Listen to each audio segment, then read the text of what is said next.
Cerrar un poco el año todos juntos, un encuentro de reflexión que nos encuentra después de estos 2 años tan difíciles que hemos atravesado, y para pensar un poco las niñeces y adolescencias en la pandemia, porque todavía estamos en pandemia, pero también con una mirada hacia la post-pandemia, ¿sí? Y bueno, es un encuentro de todos, porque entendemos que desde la interdisciplina y desde las voces múltiples es la oportunidad que tenemos de brindar una mejor calidad y calidez de atención a nuestros pacientes, de cuidarlos como merecen.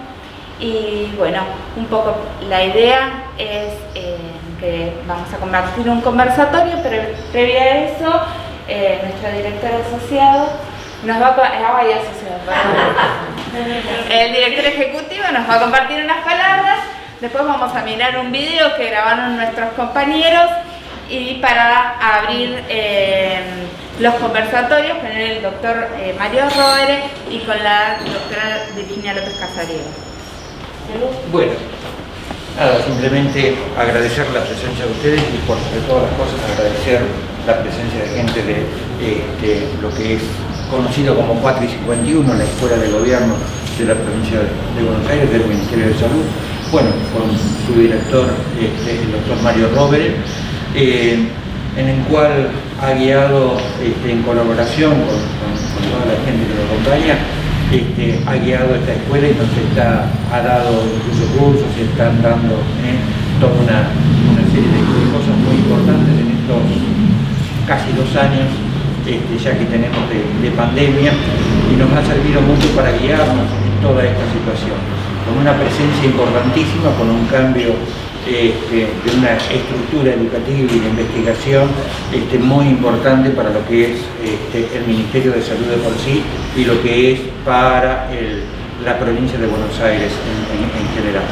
Y esto es importante porque estamos empezando a trabajar en redes. Si bien había redes informales, bueno, un poco el mayor trabajo que estamos haciendo es un trabajo en redes con diferentes hospitales, con diferentes estamentos educativos y de investigación, y esto es importantísimo. Ya el doctor Rovere nos ha visitado en nuestra institución, que es el EDIC, y ha estado viendo todo el sistema de investigación que se desarrolla en el hospital. Bueno, Marta ha sido parte de la dirección en gestiones anteriores y sabe perfectamente sobre nuestro trabajo. Así que bueno, en un principio muy agradecidos por la presencia, y bienvenido sea este tipo de conversatorio, porque es una forma de intercambio y una forma de ir armando estas redes.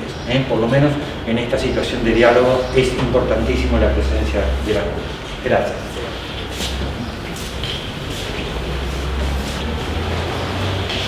Bueno, pasamos a compartir un videito que armaron nuestros compañeros para usarlo de viñeta, de invitarnos a pensar. Nos dan las mismas vacunas por el mismo sarampión, hablamos el mismo idioma. Hola, yo soy Lorena Regairás, médica inmunóloga, pediatra, jefa de la unidad de inmunología. Y en relación a la pandemia, nosotros tuvimos 2 tipos de experiencias. Una muy buena en relación a los pacientes diagnosticados y en seguimiento por nosotros, aquellos pacientes con un diagnóstico claro, que conocen la importancia de no perder la continuidad del tratamiento, siguieron haciéndolo, siguieron asistiendo a hospital de día con mucho protocolo y mucho cuidado por parte de todos. Ninguno tuvo que suspender la infusión de gamma globulina, pero no tuvimos la misma experiencia con aquellos pacientes que tenían turnos de primera vez o que estaban siendo estudiados una vez que comenzó la pandemia. Aquellos pacientes que no tenían diagnóstico o que estaban en vías de tenerlo dejaron de concurrir, no pudieron sostener el seguimiento o la asistencia por miedo, por falta de accesibilidad, por diversos, por aislamiento, por lo que sea, pero notamos un retraso muy importante en el diagnóstico de nuevos casos durante un año y medio.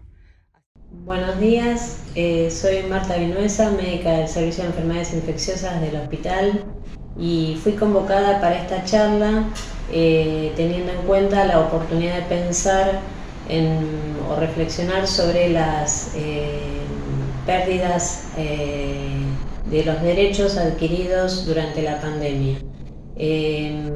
Básicamente en mi tema, que es vacunas, ya desde el año 2016 se veía una caída de las coberturas en vacunación, que como ya sabemos es muy importante, que para ser efectivas tienen que ser igual o mayor al 95%, y durante la pandemia esta caída fue mucho más importante. Eso es algo sobre lo que tenemos que reflexionar y hacer mucho hincapié desde el sistema de salud.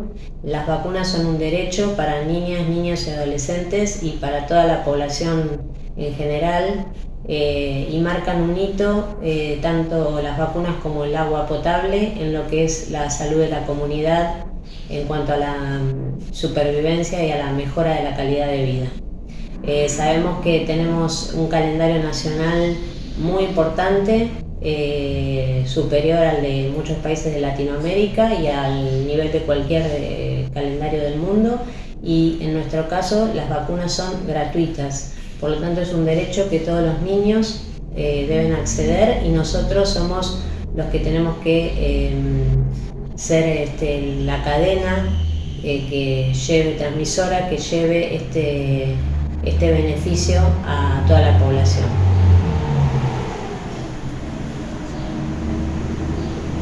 Buenos días a todos, soy Susana Garat, licenciada en Trabajo Social, soy integrante del equipo del Servicio Social del Hospital de Niños Sor María Ludovica, y en relación a la consigna solicitada, es en contextos de pandemia, focalizándonos en salud, poder hablar de los derechos vulnerados de los niños, niñas y adolescentes.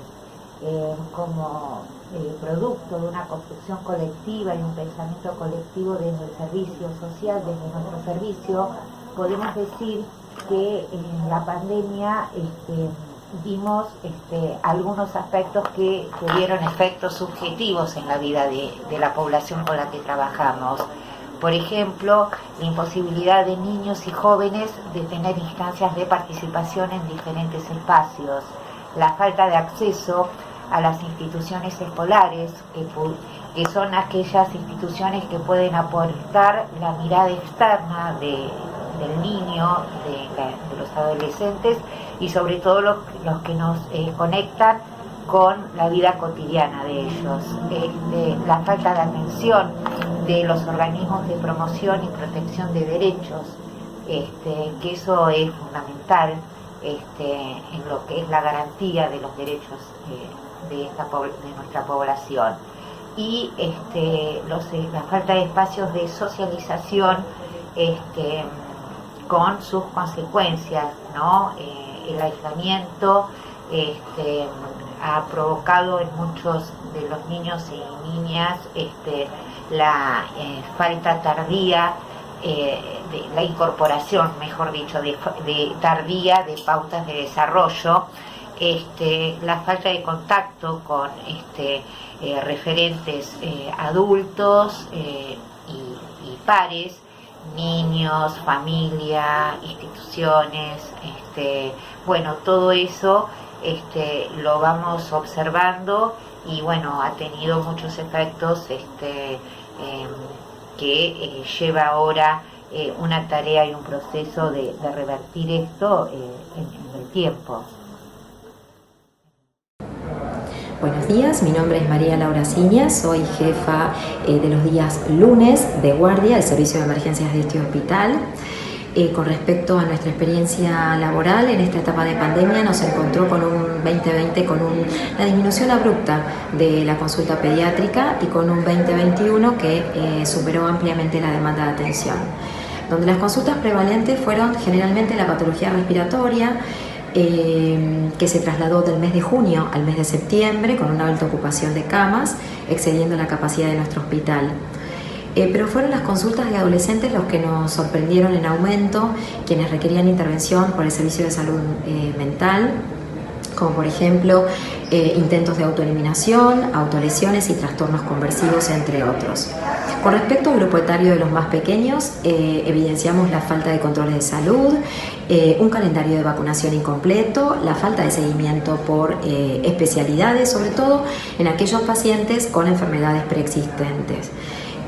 Como grupo de trabajo pasamos realmente por diferentes etapas, desde la vertiginosa incorporación de protocolos, adaptarse a los cambios de funcionamiento de nuestro hospital, la circulación dentro del mismo, los equipos de protección personal, la higiene de los espacios de trabajo. Realmente es y continúa siendo un gran desafío para todos nosotros. Buenos días, mi nombre es Marina Prosi y del Servicio de Nutrición.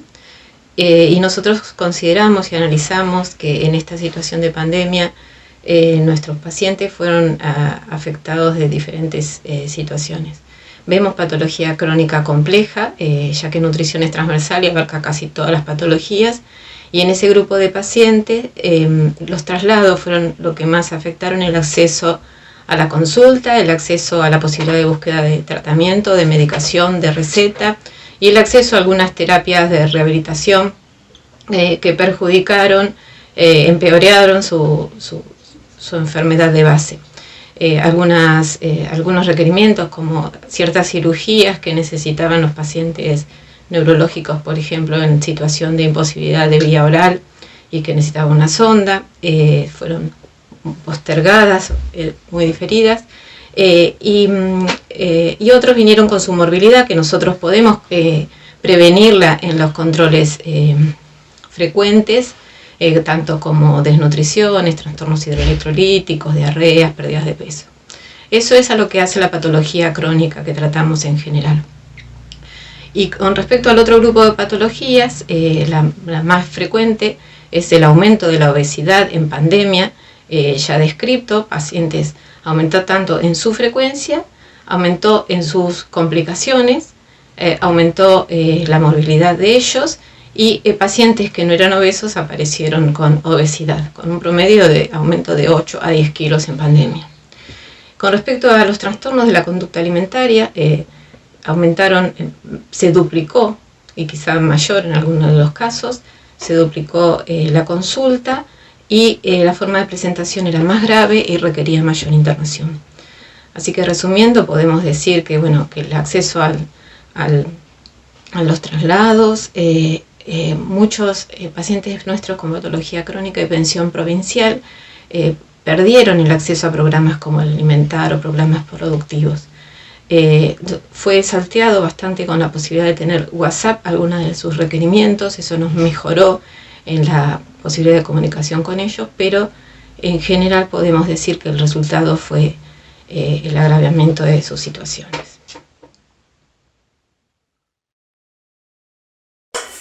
Bueno, quería transmitirles la experiencia que hemos vivido en el Servicio de Salud Mental de este hospital. Nosotros hemos observado un incremento en todas las consultas, en los 3 dispositivos de los cuales disponemos de atención: en consultorio externo, en interconsulta, en guardia, en internación. Los efectos se vieron luego de la cuarentena en relación a un elevado número de consultas de todo tipo. En especial en el área de guardia hemos observado un incremento de intentos de suicidio, desencadenamientos de cuadros graves como psicosis infantiles que requirieron internación, y posteriormente el inicio de tratamientos y abordajes psicológicos y psiquiátricos, esto en mayor número con respecto a otros años. En el área de interconsulta, que se ocupa de los pacientes internados en las distintas salas del hospital, se ha observado también un incremento en los casos por maltrato infantil, ya sea abuso sexual, maltrato físico, maltrato psíquico. Digamos que lo venimos pensando por ahí como una mayor violencia intrafamiliar, una restricción de los cuidados y normas de protección intrafamiliares, la falta de acceso a otros sectores como pueden ser la escuela, los clubes, los distintos ámbitos de esparcimiento, de recreación de los niños, donde por ahí a veces son aquellos que advierten en primera instancia algunas de estas cuestiones en las familias y que bueno, de haber estado cerrados y los niños dentro de las casas, todo eso bueno, recrudeció y potenció todo este tipo de cuestiones. A nivel de consultorio externo también se incrementaron mucho las consultas, hay como un colapso a nivel de todos los hospitales públicos y unidades sanitarias, digamos una falta de posibilidad de dar respuesta a la alta demanda, a pesar de que hay muchos centros de salud y bastantes profesionales que atender, para atender, excede, digamos, lo que uno puede dar respuesta. Muchas dificultades escolares, dificultades de resolución de integraciones en escuelas, problemas también de conflictivas familiares, bueno, un montón de situaciones que ameritan que los niños sean atendidos también por consultorio externo. Así que bueno, en general eso es lo que podemos advertir así, digamos, sin haber hecho un análisis muy profundo de la situación, simplemente bueno, leyendo la realidad a través de lo que vamos viviendo día a día. No dan las mismas vacunas por el mismo sarampión. Hablamos el mismo idioma con la mismísima voz. Yo no soy mejor que nadie. La necesidad del juego puesto en el cotidiano para poder elaborar una situación tan traumática como ha sido y como viene siendo la pandemia. Y el reclamo fuerte de adolescentes, primero el reclamo a haber sido o no querer ser estigmatizados como aquellos que no se cuidan y como aquellos que transmiten el contagio, ¿no? Y fundamentalmente a ser protagonistas. Y esto lo planteaban en general la mayoría de los chicos. Escuchar las voces de los chicos. Nos escuchamos entre nosotros y escuchamos algunas voces en forma singular. Los chicos y las chicas nos están reclamando más protagonismo. Uno de los principales derechos es el derecho de los chicos a ser escuchados. Y hay otro lugar desde donde elaborar estas situaciones. Por supuesto hay un sufrimiento importante y ese es un lugar. Hay otro lugar que sería también, que suma, que es la ética del cuidado. Y desde ese lugar que incluso a chicos pequeños y por supuesto a los adolescentes los empodera en el lugar de protagonistas, de querer participar en esta lógica de cuidado, me parece que nos abre posibilidades para pensar algunas de estas situaciones que también han sido compartidas por los referentes que participaron en el video.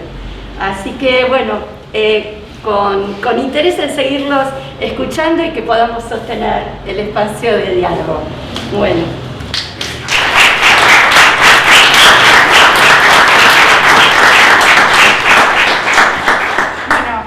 Mario Rodríguez, no sé si hace falta presentarlo, me imagino que nadie en este salón no lo conoce, pero por las dudas es el director de la Escuela de Gobierno en Salud, Florial Ferrara, también es pediatra, médico sanitarista, ha escrito innumerable cantidad de artículos y es un referente para muchos de nosotros, así que es un placer enorme, Mario, que hoy te has hecho un ratito para acompañarnos. Muchas gracias, no, al contrario.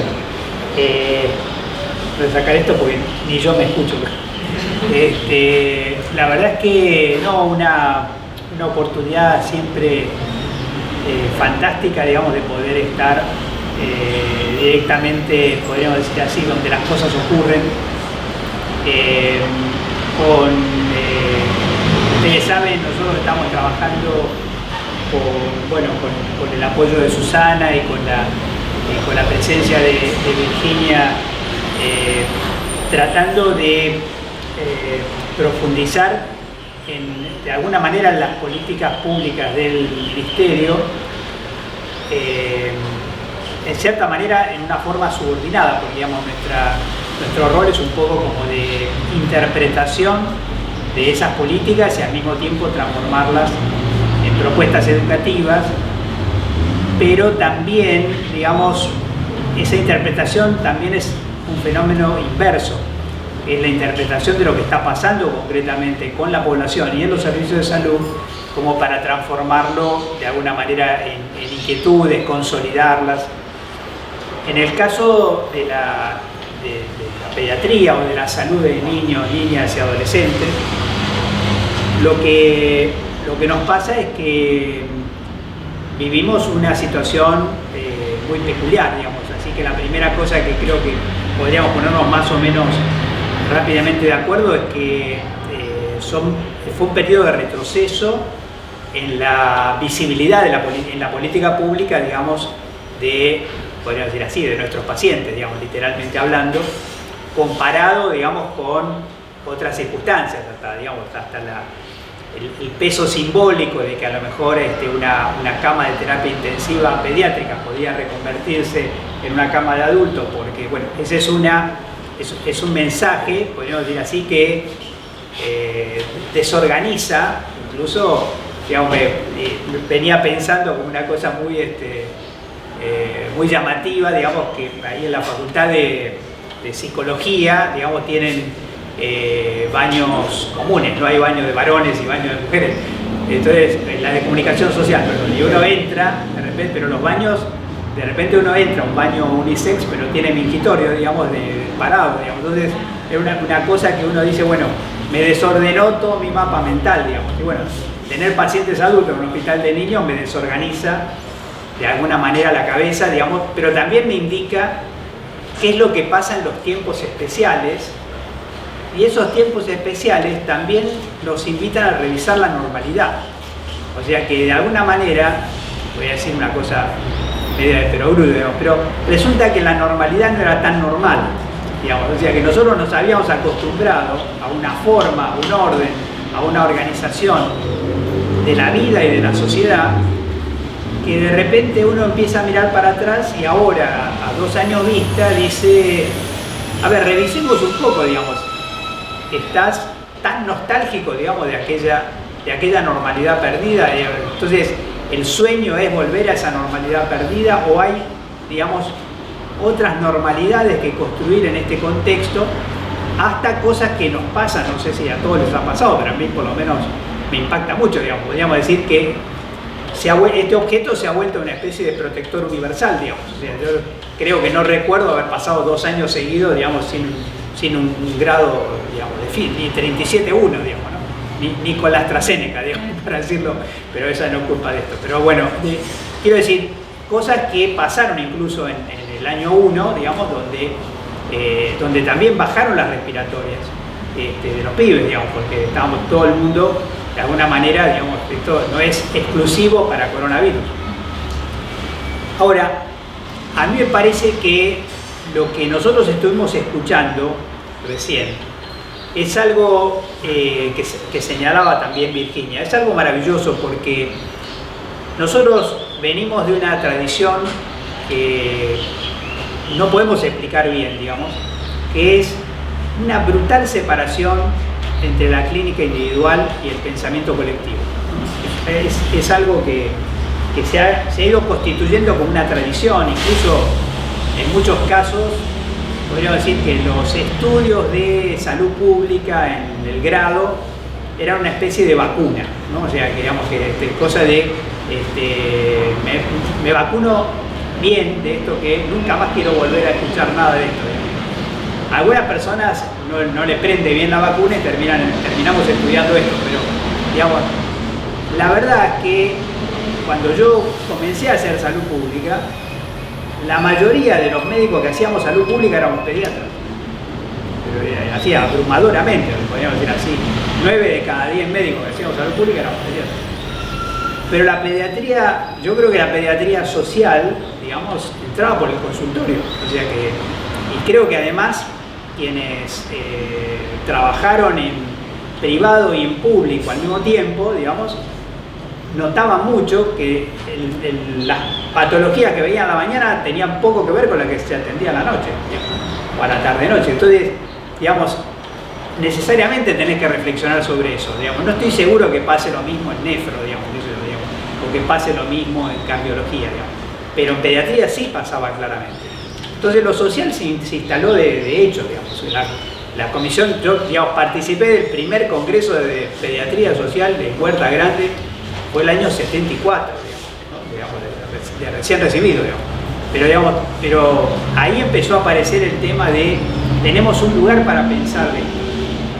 Pasó el tiempo y creo que una cosa que estamos de a poquito revirtiendo es que hoy el Comité de Pediatría Social reúne, vamos a decir así, pediatras de juventud acumulada, vamos a decir así, ¿no? O sea que es muy difícil ver compañeros residentes, gente joven, digamos, interesada o entusiasmada por el campo de la pediatría social, y yo creo que tenemos una responsabilidad un poco de volver a enamorar con la pediatría social, no para ir a hacer otra cosa, sino para entender que lo social penetra en el consultorio. Si ustedes escuchan de vuelta, digamos, podríamos escucharlo de vuelta con esta hipótesis de trabajo, yo diría, no sé, pero cada compañera que entró a este video, digamos, que creo que también Virginia lo planteaba, digamos, de cada intervención salen 3 o 4 líneas de investigación, digamos, porque la verdad es que el consultorio externo, la guardia, digamos, mismo la internación, también son observatorios sociales, ¿no? Nosotros no decimos que necesariamente, digamos, lo que se ve acá es lo que le pasa a toda la población. Sabemos que es un lugar relativamente seleccionado porque los pacientes que llegan se autoseleccionan, digamos, de dónde viven o qué complejidad tienen o vienen derivados de otro lugar. Pero así todo, que en algún momento dado escuchábamos cosas como, por ejemplo, bueno, no se puede extender a toda la sociedad lo que pasa en la demanda hospitalaria, digamos. Eso es cierto, pero tampoco es cierto lo contrario, que lo que le pasa a la sociedad no tiene nada que ver con la demanda hospitalaria. Entonces, la demanda hospitalaria es una alerta, es un tablero de monitoreo, es un tablero de control. Y le decía que en muchos países, sobre todo anglosajones, cuanto más sepas de salud pública, mejor clínico sos, digamos. Y son cosas increíbles, digamos, quiero decir, ahora nos olvidamos, pero el HIV fue descubierto, o el VIH, decían ayer, lo voy a decir en español, digamos, el VIH fue descubierto por un dermatólogo, digamos. O sea, un dermatólogo que tuvo cabeza epidemiológica y empezó a asociar que no podía ser, digamos, que hubiera tantos casos de gente joven de síndrome de Kaposi, digamos. O sea, digamos, si al tipo no se le ocurre, pasaban años y nadie prestaba atención sobre eso, ¿no?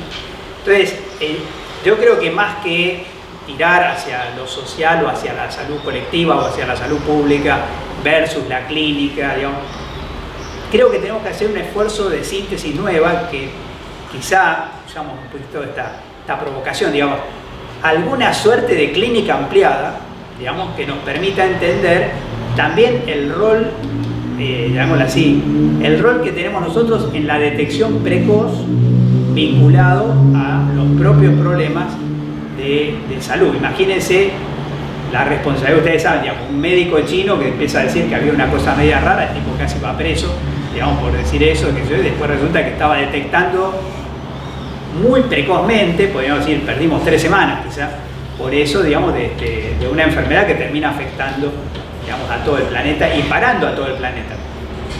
Así que cuando decíamos, en algún momento la OMS decía salud en todas las políticas, nosotros decíamos, se deliraron mal, digamos, ¿no? Salud en todas las políticas. Ahora tenemos salud en todas las políticas porque no hay un ministro de ningún área que pueda planificar para adelante a 6 meses sin saber concretamente qué va a pasar con la Omicron, digamos, y qué está pasando en este momento, digamos, con una curva en este momento, digamos, en palo de hockey, que en este momento te pone contra la pared.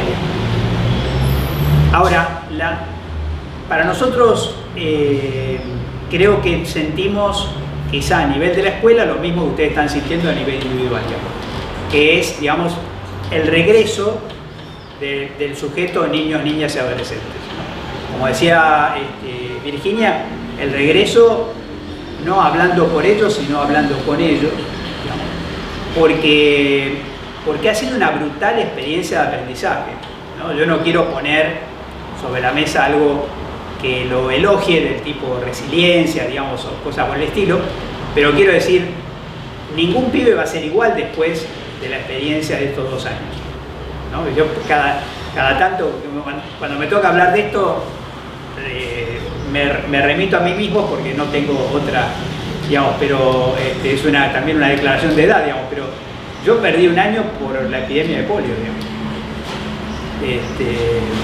digamos, concretamente, o sea, no, simplemente 6 meses no hubo clase y los 6 meses restantes las madres no querían que fuéramos a la escuela, o sea, concretamente 1 año entero, digamos, donde se caleaban los árboles para supuestamente, digamos, para pensar que con eso la polio, se ponían bolsitas de alcanfor colgadas acá, digamos, pero, digamos, yo no creo, o sea, sin lugar a duda debo tener una marca de esa situación, digamos, de hecho hice digamos, tuve de primera maestra a mi madre, no necesariamente se lo recomiendo a nadie, digamos, pero bueno, en mi caso no tuve más remedio, digamos, pero quiero decir que se redefinen incluso las funciones, porque uno, de repente, la escuela te secuestra rápidamente ese rol, ¿no? Pero resulta que de repente hay competencias, digamos, para ayudar en el estudio, digamos, de los padres, y hay padres que han tenido tiempo, y quizá uno ve chicos que tuvieron más horas padre, digamos, de lo que hubieran tenido en contextos normales.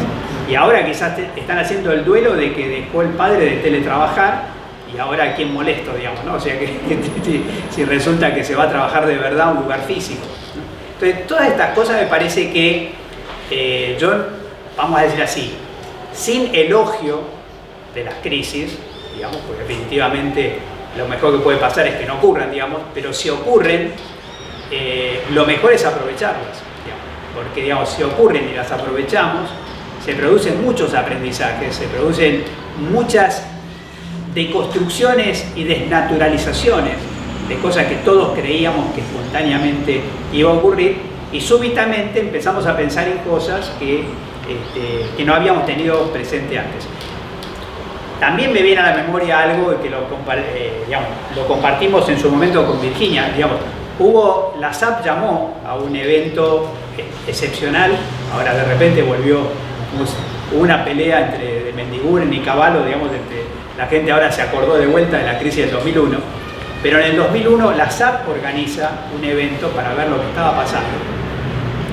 Y claro, lo que está pasando nunca es lo que vos esperás, digamos, pero resulta que en una reunión como esta, cuando empezó a plantearse qué hay en común, que estamos viendo ahora y qué sé yo, que hay raro, que hay distinto, empezaron todos los pediatras que estaban ahí, decían, ahora los pibes los traen los padres varones, ¿no? Y claro, ¿ese cuál era? ¿Cómo apareció esto? Bueno, la crisis laboral es tremenda, pero las mujeres perdieron menos el trabajo que los varones, digamos, hay más varones desempleados que están en su casa, y los pediatras no sabemos atender padres varones.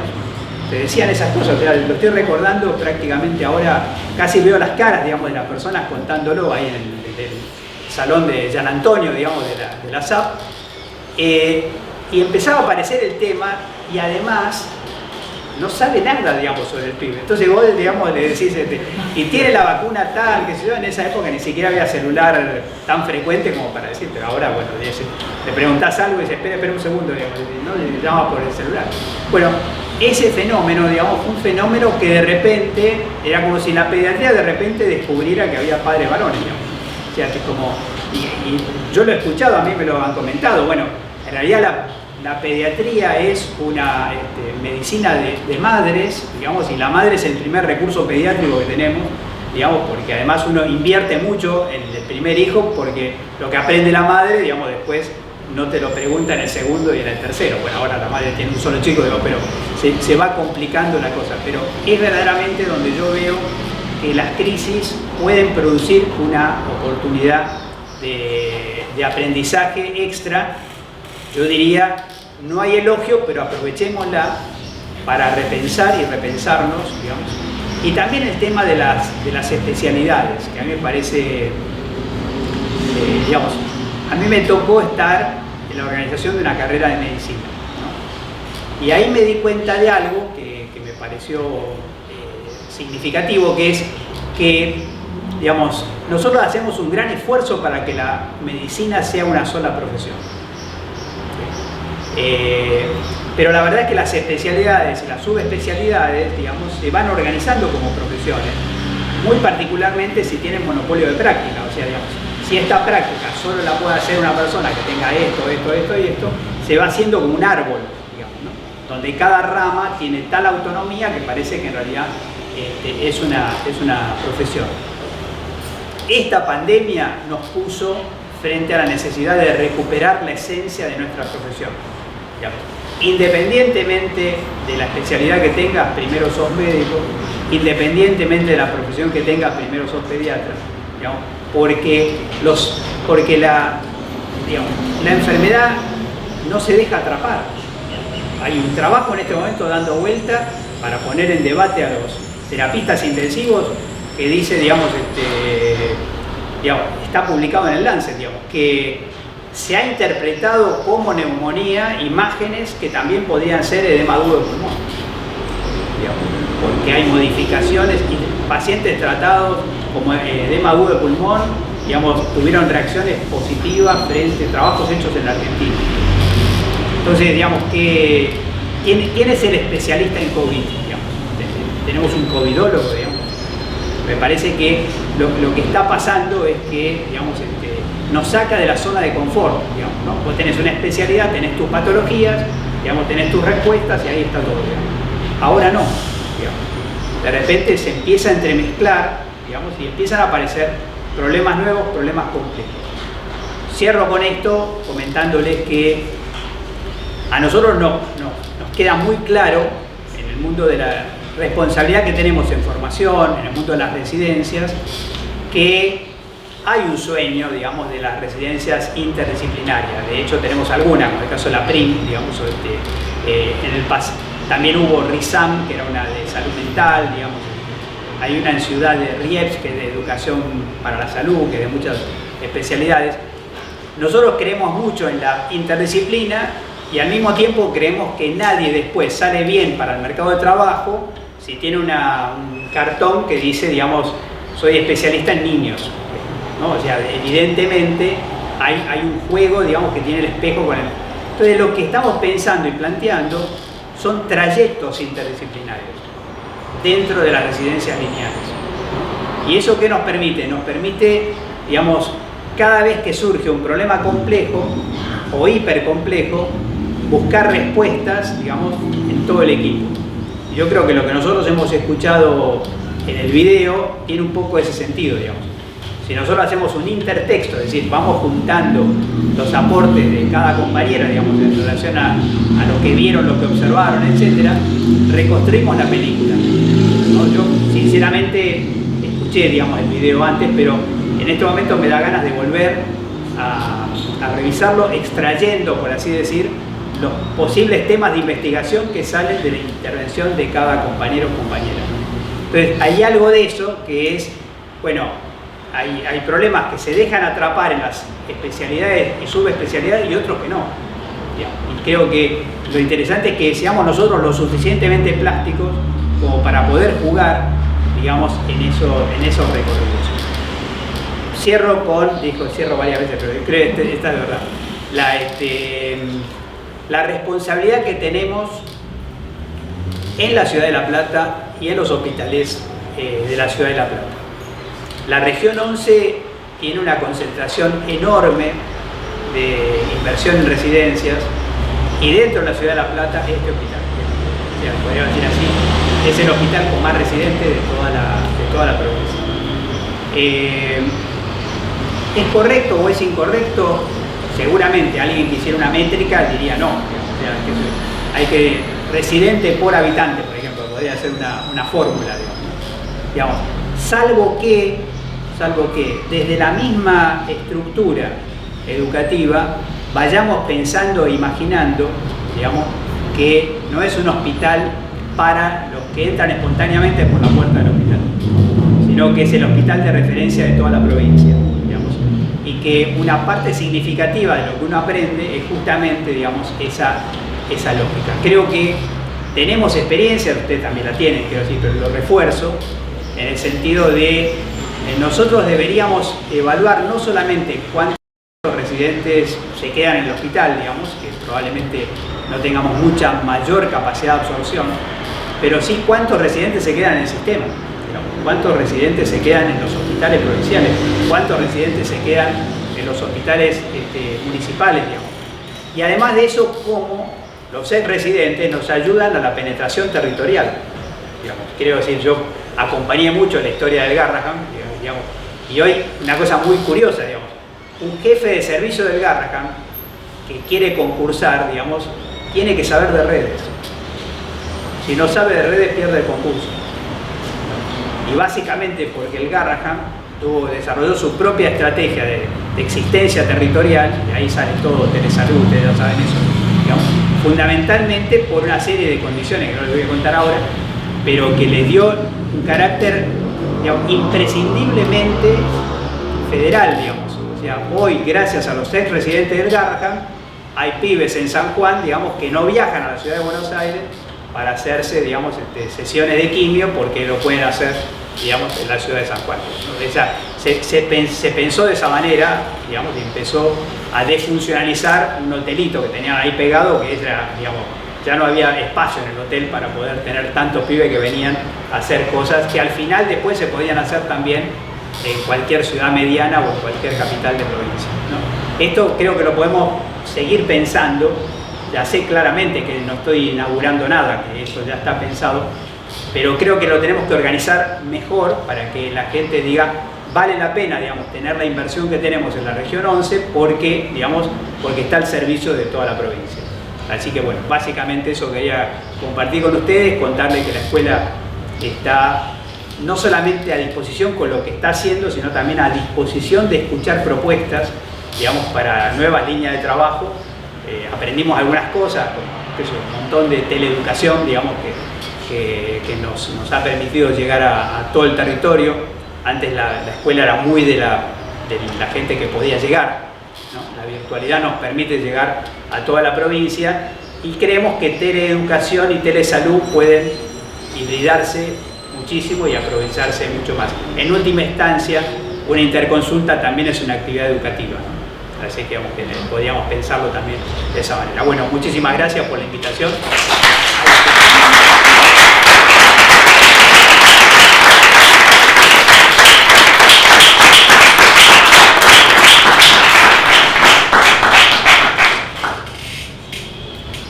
Bueno, yo los quería invitar a hacer preguntas, comentarios. Yo siempre que lo escucho a Mario, digo, ¿cómo hace?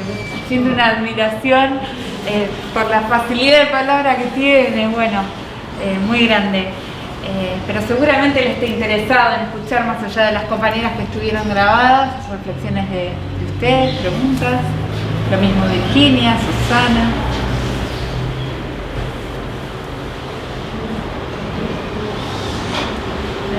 Yo puedo romper el molde. Y ayer fuimos con Teresita al Hospital Alejandro Korn, y uno a la hora de hablar,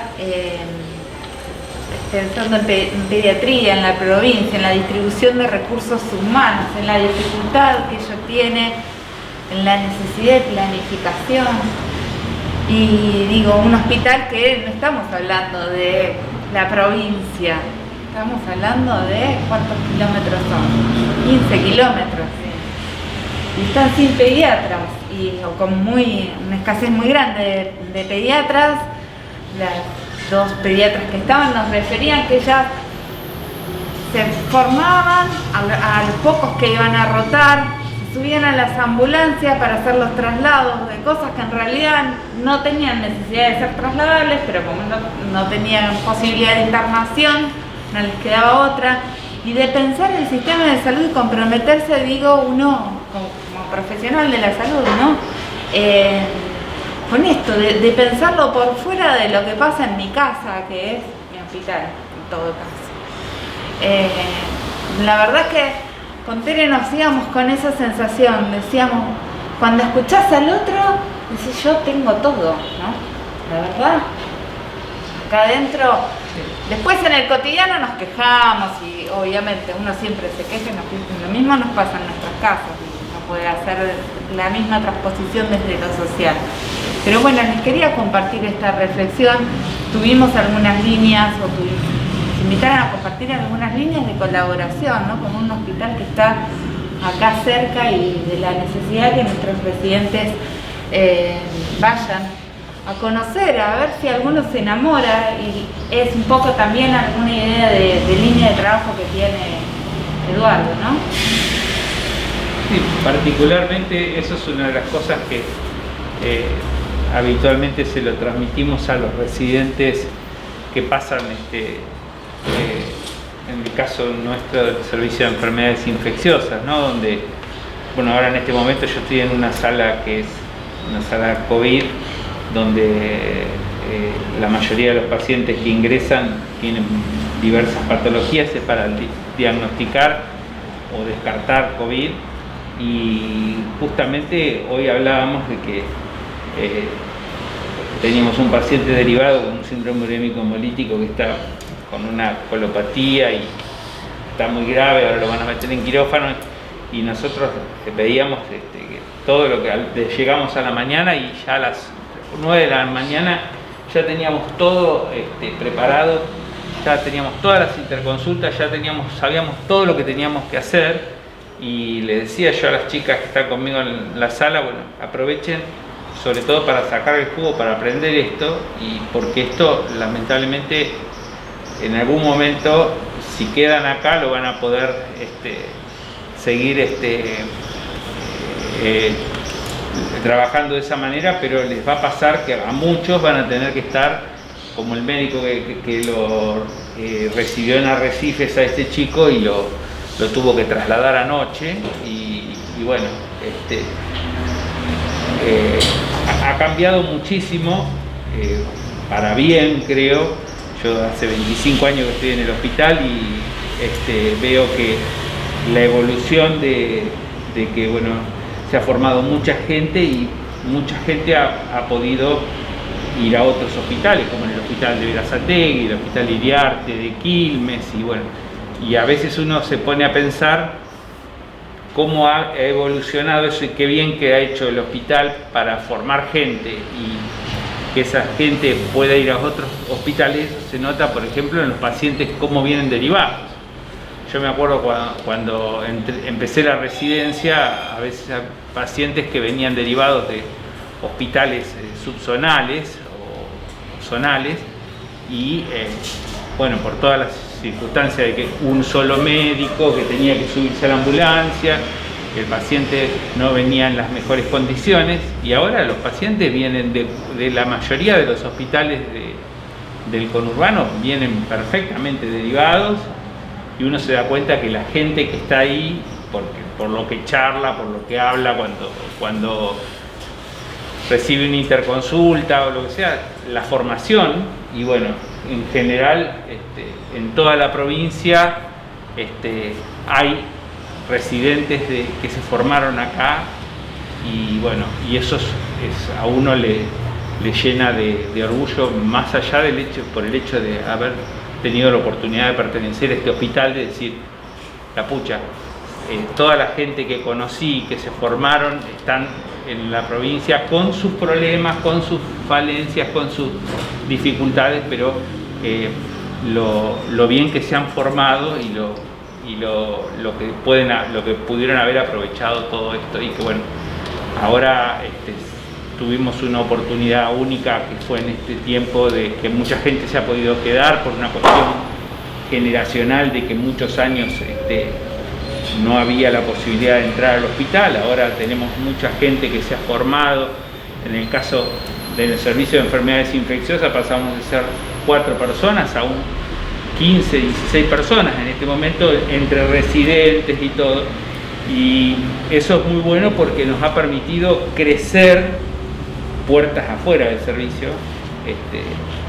Y bueno, y además poder también transmitir, porque hoy en día con esto, lo que decía usted, doctor, es fantástico, porque con esto nos estamos comunicados permanentemente y en un ratito nomás tenemos un resultado, o le decimos tráelo, o hace esto, hace lo otro. Eso es fantástico, ¿no? Y bueno, uno siempre tiene la duda de qué es lo que va a pasar a futuro, ¿no?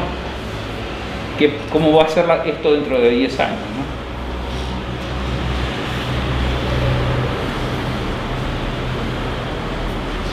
Yo lo pongo, no, dale. Sí, yo lo pongo acá, Marina, que no sé, capaz que mucho no era interesante tu ponencia y que no escuchamos, no alcanzamos a escuchar la mayoría de la experiencia tuya. Bueno, no, lo voy a hacer lo más cortito porque son muchas patologías, pero yo lo dividí en dos grupos: la patología de alta complejidad que vemos, la patología crónica, en general patología congénita como atresia de esófago, intestinos cortos, patología quirúrgica, que vino por las dificultades de traslado con más morbilidad. Pero también aprendimos a manejarnos con ellos, con los pacientes directamente por WhatsApp, accesos más directos, o con otros hospitales que los podían recibir. Y por el otro lado, la patología más prevalente ahora, que son los trastornos de la conducta alimentaria, dentro de las enfermedades de toda la salud psicológica, y la obesidad con su aumento de prevalencia. La obesidad es por ahí lo que más nos preocupa por el aumento, no solo que con los que consultaban con más complicaciones, más morbilidad, sino pacientes no previamente sin afectación, nuevos obesos y obesos mayores, con un promedio de aumento entre 8 y 10 kilos en pandemia para la mayoría de la población. Entonces, pero esto empezamos a pensar alternativas diferentes como programas de educación alimentaria, mayor impacto en la etapa de alimentación complementaria. Así que dos enfoques diferentes. Pudimos desarrollar algunas cosas nuevas que nos planteamos cómo llegar con mayor impacto a lo que es educación alimentaria para esta población.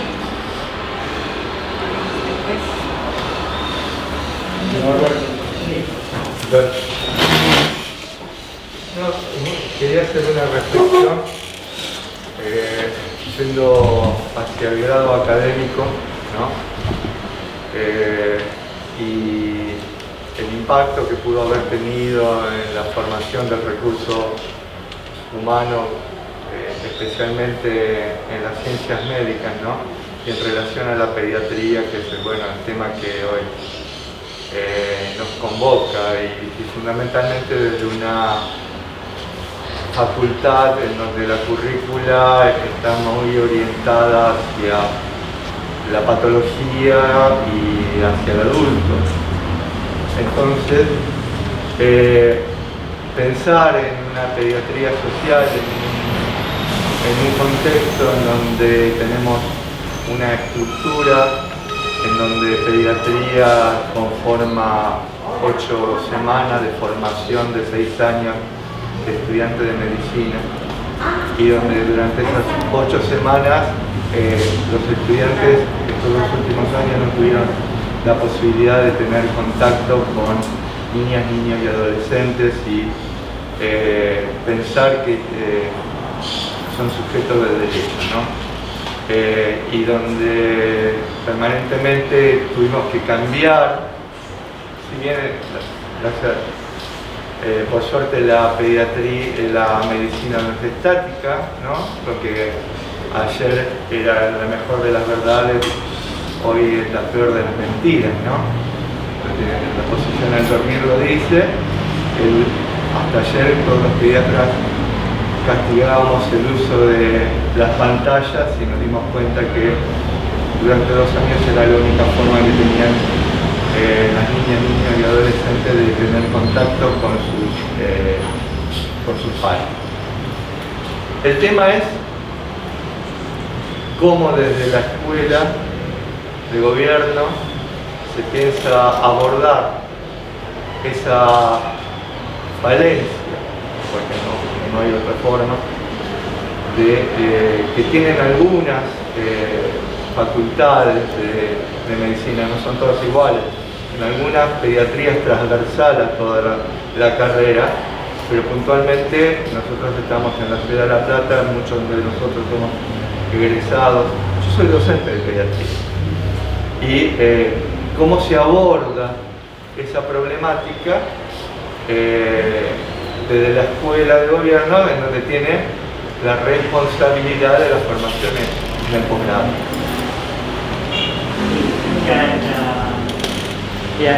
La verdad es que la experiencia, o sea, para nosotros es fuerte la preocupación, porque yo creo que la educación llamada flexneriana, digamos en términos generales,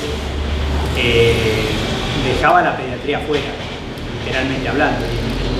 El mejor caso es que digamos, el niño no tiene anatomía, no tiene fisiología, no tiene medio interno, no tiene nada. O sea, vos podrías pasarte los 3 primeros años de una carrera de medicina clásica sin descubrir que existían los niños, digamos, ¿no? O sea, que descubrí que existen los niños en 4º año, digamos, o en 5º. Empezamos a trabajar en las reformas con las propuestas primero de Bahía Blanca y de Rosario. Después nos tocó organizar directamente la de La Matanza, y hoy más de la mitad de las carreras de medicina pública de la Argentina están con currícula innovada. Incluso salió el nombre, o sea, las asignaturas no tienen el nombre de las especialidades, y de ahí es que surgió lo de salud de niños, niñas y adolescentes, ¿no? O sea que ese es el objeto de estudio. De hecho, digamos, Virginia ha sido docente, digamos, de la Universidad de La Matanza en ese área, digamos, y además crear como una asignatura de una ciencia básica que ponga como objeto de estudio el crecimiento y desarrollo, digamos, porque el crecimiento y desarrollo ¿cómo te diría? Vos podías terminar de estudiar anatomía y que nadie te explicaba que existía el anillo de crecimiento. O sea, parece que, digamos, nacíamos con los huesos que nacíamos, digamos, o sea, que, ¿no? Cosas de esas. Entonces, o qué cosa era la fontanela, digamos, o qué, digamos, ¿por qué no entró en las ciencias básicas eso? ¿Por qué no entra?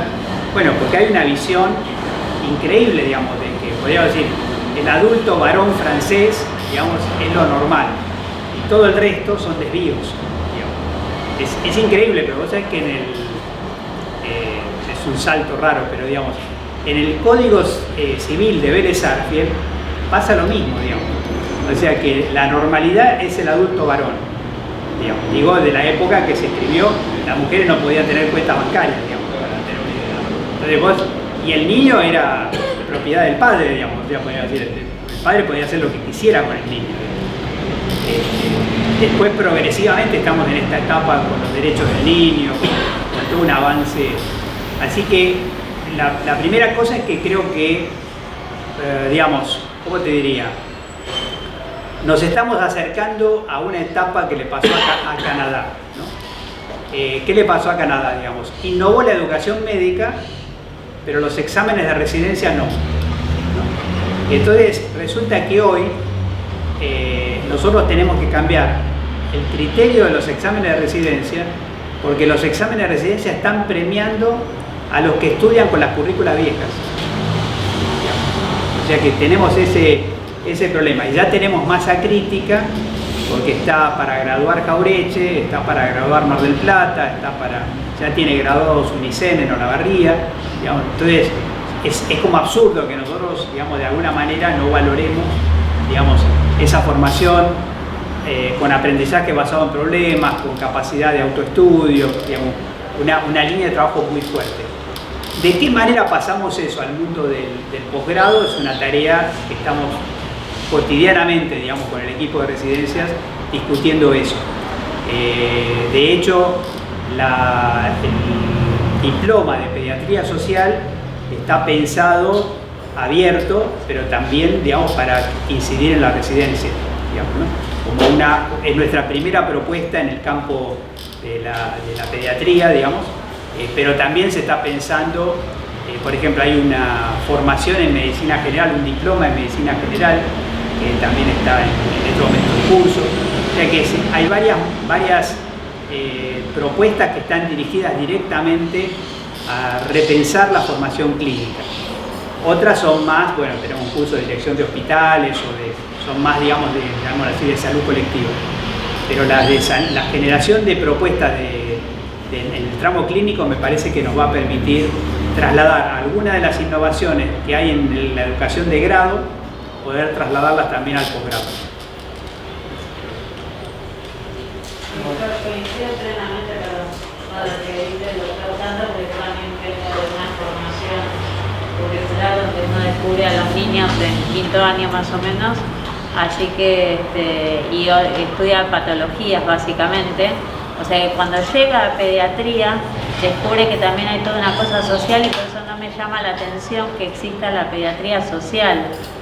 Porque nunca escuché traumatología social, nunca escuché cirugía social, no, solamente pediatría social se escucha. Entonces, por algo es justamente, y cuando uno pasa por la Facultad de Medicina pasa eso, llega a las cátedras de pediatría y es donde descubre que deja de ser un número de legajo, pasa a ser un nombre, no pasa o sea, que uno se sentía un número de legajo hasta ahí, de repente pasas a ser un ser humano. Como tal, y entonces ahí uno se nota distinto. Y eso creo que es fundamental en la formación de pregrado para que posteriormente en el posgrado podamos avanzar en ser mejores médicos en general, nosotros como pediatras, pero creo que todos debemos ser mejores médicos porque tratamos con seres humanos, básicamente, niños, niñas, adolescentes, y los padres que son los que nos traen a esos niños, niñas y adolescentes y que tienen sus problemas también, que quizás los traen de antes, de sus infancias y todo lo demás. Así que, y el trabajo ese y la interdisciplina me parece que son las dos cosas fundamentales que tenemos que empezar a trabajar en la medicina. Se me ocurre comentarles algo, perdón, Virginia, que nosotros, así un poco en intimidad, digamos, pero generamos desde las universidades innovadas, creo que generamos alguna incidencia en el debate de la Universidad Nacional de La Plata, y de hecho, digamos, cuando el decano llega un poco con la propuesta o con la idea, digamos, de cambiar la currícula de la universidad. Y a mí lo que me parece muy importante, aunque sea, yo sé que no es así, pero digamos, como para decirlo, digamos, de una forma demasiado simplona, digamos, que no se trata de más horas de pediatría, digamos.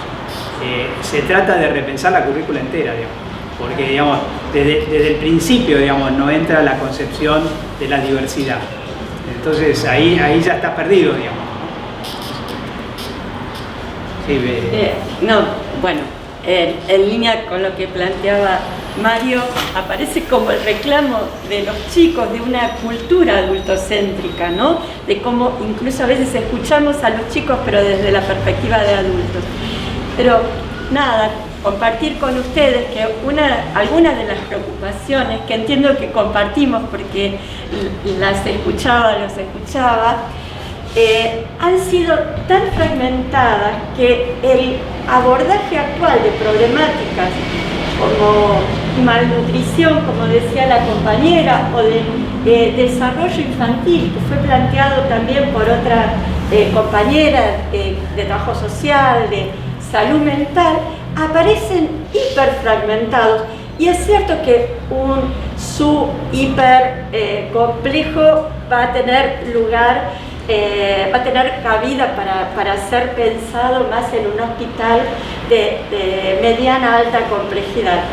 Pero la verdad es que genera, como a veces más, no sé, hay problemáticas que desde el hospital de alta complejidad, sin el territorio no las podemos, nos quedamos sin poder abordarlas. Yo recuerdo cuando salí de la residencia de Gutiérrez y fui a trabajar a la provincia, a Moreno en ese momento, muchas de estas problemáticas las atendía junto con la trabajadora social. Algunas familias las recibíamos juntas y las pensábamos juntas porque no teníamos mucha otra herramienta, no nos habían formado en otra cosa, pero las pensábamos juntas porque era inabordable desde la clínica en la que nos habíamos formado muchos de los trabajadores, ¿no? En ese sentido a mí se me ocurre, voy pensando en esto, que Hablaba Mario de las redes en salud, ¿no? Y mencionabas algún cargo de gestión que se concursaba y que tenía que saber de redes. Y digo, ¿cómo hacer para que nuestros residentes, hay alguna propuesta de unos meses en la atención primaria, en el último año de pediatría en particular estamos hablando, que salen del hospital? Pero digo, eso que uno pretende a futuro, digo, hace lo que aprendió a hacer. Y si durante todo el trayecto de la residencia, esto que uno se suele escuchar, ¿no? El residente no es del hospital, el residente es de la provincia. Bueno, ¿cómo hacemos para que el residente se sienta de la provincia y no se sienta del hospital? Digo, las redes deberían empezar a trabajar antes de cuando uno egresa de la residencia. Mira, yo creo que él nos dio hace unos minutos la pista, digamos, ¿no? Porque no es lo mismo ir a la localidad tal o al lugar tal, sino que ir a ver a un compañero que ya fue residente de este hospital, que ahora está trabajando en, es decir, que vuelvo al tema de la experiencia del Garrahan, digamos, se armó una red de ex Garrahan, digamos, o sea que, y la verdad que si vos sacás la cuenta de los residentes que pasaron por el Sor María Ludovica, digamos, debe tener en toda la provincia, digamos. O sea que yo diría, quizás nadie como el Sor María Ludovica tendría más facilidad para desarrollar una propuesta territorial, digamos, por la cantidad de graduados, digamos, que ha tenido. Y efectivamente en el 2020 pudimos fortalecer mucho, se quedaron prácticamente todos los residentes, ex residentes se quedaron en su hospital, digamos, en el 2021 no, porque ya digamos, no había esa capacidad. Y la verdad que ahora desde la SICOP nos van diciendo, digamos, que queremos que aparezca en el reglamento, digamos, de la absorción, y no hay forma de ponerlo, o sea, de garantizar, porque tendríamos que bajar los cupos de residentes para ajustarlo a la cantidad de cupos.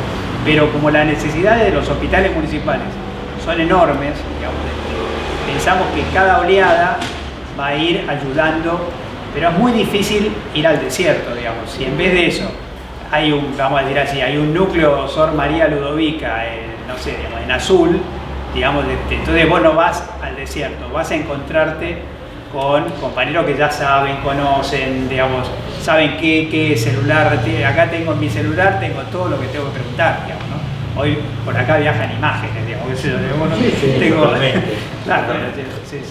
Mari, ¿cómo les fue con el programa de raíces? Porque digo, eso a mediano plazo también es una estrategia. Totalmente, está empezando, digamos, un poco la idea de ir creando condiciones. La estamos negociando fuertemente con los intendentes, porque eso también, los intendentes, o sea, en este momento lo que estamos lanzando es un curso para formar, como si fuera instructores de residentes en municipios pequeños, ¿no? O sea, que profesionales que están trabajando en los municipios sientan que van a poder recibir rotaciones, pero que tienen que crear condiciones.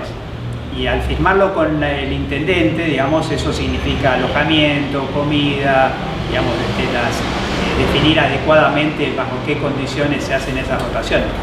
Pero recuerden que la rotación de cuarto año fue pensada para eso.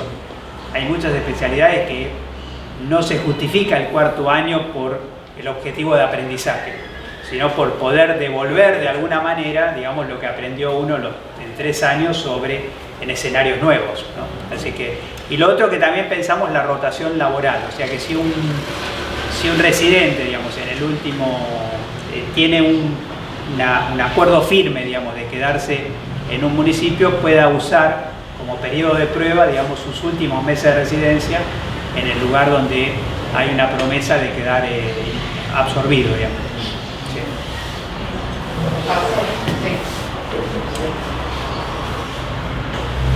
Yo quería decir, un poco para terminar, digamos, como referente de la Residencia de Economía de la Salud, bueno, un poco agradecer porque estos 2 años hemos tenido un gran avance, acá estamos con los chicos, con los residentes, porque hemos logrado, hace 2 días cursamos la coordinación de la residencia, que no la teníamos, y bueno, que a partir de hace un par de años tenemos la jefatura de la residencia. Bueno, me parece importante destacarlo y bueno, agradecer un poco cómo se han manejado de la escuela, digamos, valorizando nuestra residencia, que nosotros como profesionales de las ciencias económicas creemos importante y estamos muy orgullosos de estar acá.